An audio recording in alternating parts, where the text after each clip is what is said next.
Kim Philby, spy at the heart of the Cold War. January 1963.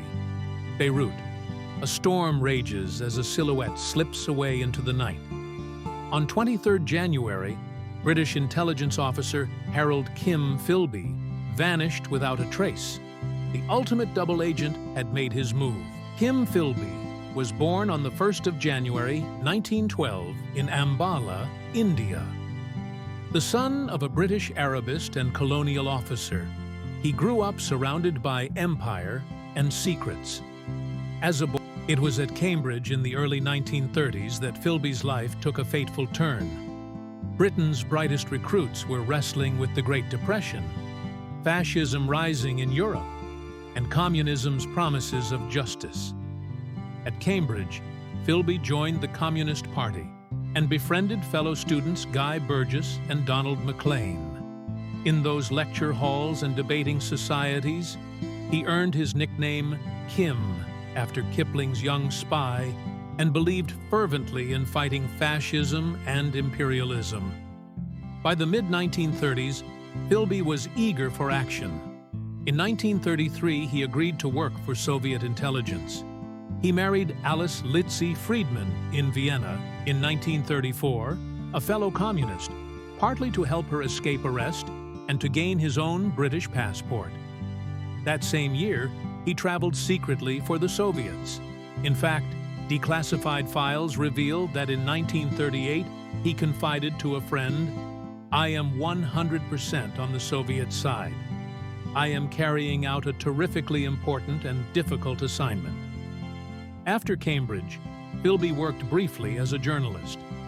By 1936, he was covering the Spanish Civil War. Undercover as a newspaper correspondent, he even posed as a Falangist volunteer to infiltrate Franco's lines. In reality, every dispatch he sent carried secret intelligence back to Moscow.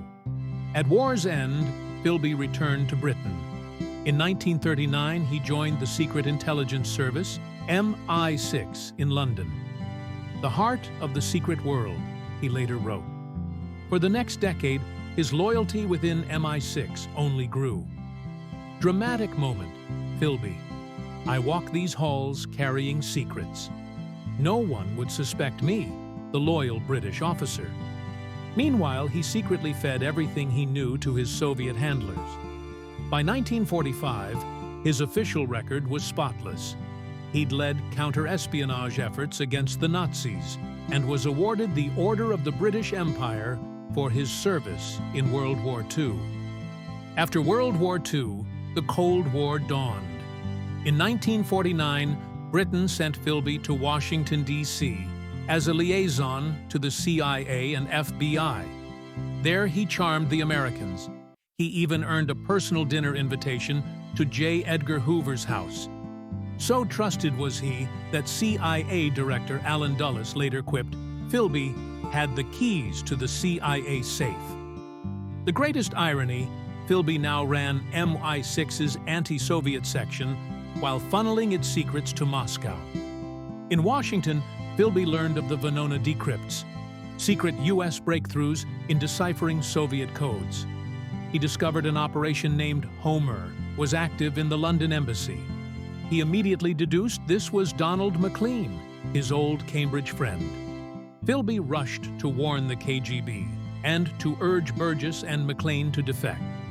They bolted in May 1951, fleeing to Moscow.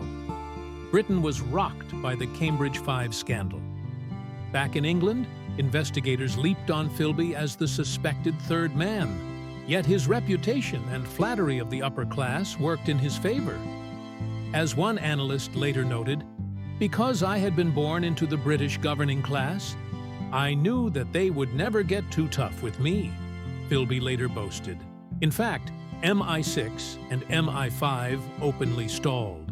They simply refused to believe evidence against their star officer.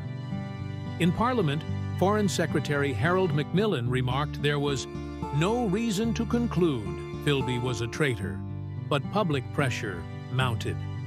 In October 1955, reporters cornered Philby in a London flat. Calmly, he admitted knowing Burgess but insisted he had no idea he was a communist. He famously told reporters, "The last time I spoke to a communist, knowing that he was a communist, was sometime in 1934. Black and white footage captured his cool defiance, a masterful act of sang-froid. The U.S. media, stung by Philby's accusations, quietly dropped the investigation. Hoover even unwittingly cleared his name, closing the FBI files with his reputation officially intact. Philby resigned from MI6 on good terms. In 1956, he relocated to Beirut, taking jobs as a journalist for The Observer and Economist. Beirut suited him. It was a hotbed of Cold War espionage, and his father, St. John Philby, a famous Arabist, lived nearby in the mountains. Beirut skyline. There.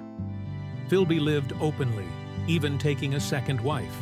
He was friendly with reporters and diplomats, but all the while he reported critical intelligence to Moscow.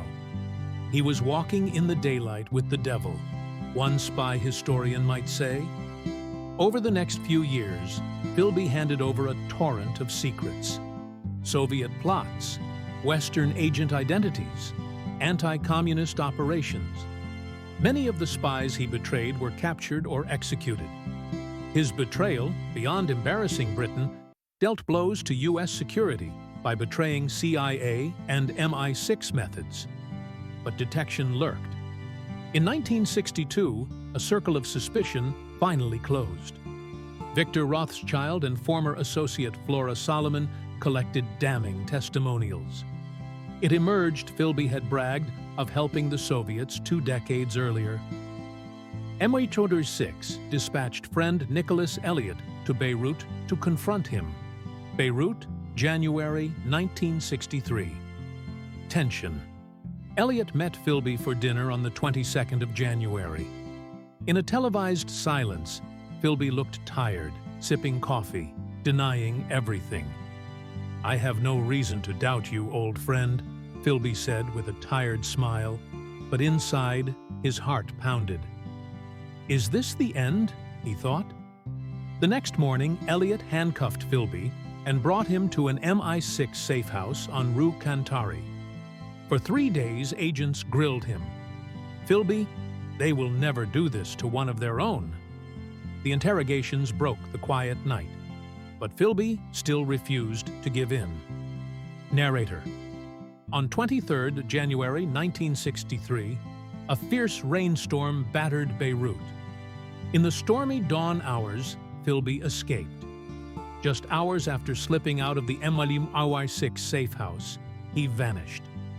Evidence later showed Soviet agents spirited him aboard the cargo ship Stefan Batory, bound for Odessa. Britain was blindsided. For weeks, the Foreign Office begged answers. Lebanon shrugged. Finally, Moscow admitted Kim Philby had arrived safely, a Soviet citizen, after accepting an appeal of the Soviet government. In Moscow, Philby was treated as a hero of communism. He was awarded high honors given the rank of KGB colonel and married a young Russian woman. He wrote his memoir, My Silent War, in 1967, professing his love for communism. Yet friends and foes alike found him unchanged, urbane, witty, unrepentant. Kim Philby lived out his days in the Soviet Union. He never returned to Britain or said he regretted his actions.